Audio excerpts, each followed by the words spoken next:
অনেকে বলে যে আসিফ আদনান তরুণদের মাথা নষ্ট করতেছে। কিভাবে করতেছে? সে তার আদর্শ প্রচার করার মাধ্যমে তরুণদের মাথা নষ্ট করতেছে। এইটা হলো আমার আদর্শ। এই যে বললাম, এটা আমার আদর্শ। আমাদের আজাদির আন্দোলনের যে ধারাবাহিকতা, এটা আমার আদর্শ, আর কোনো কিছু না। আমি এখানে দাঁড়ায় যেটা বলি, আমি দরজার পেছনে একই কথাই বলি।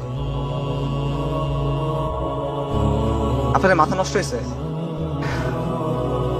যদি আজকের পরে আপনাদের ভাইকে কখনো তুলে নিয়ে যায় কোনো গোয়েন্দা সংস্থা, তখন এই কথাগুলো মনে থাকবে?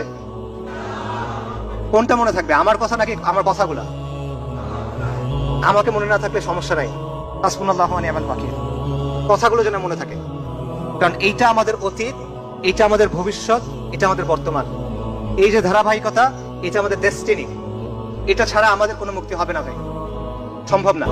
إلهنا مآد لك مليك كل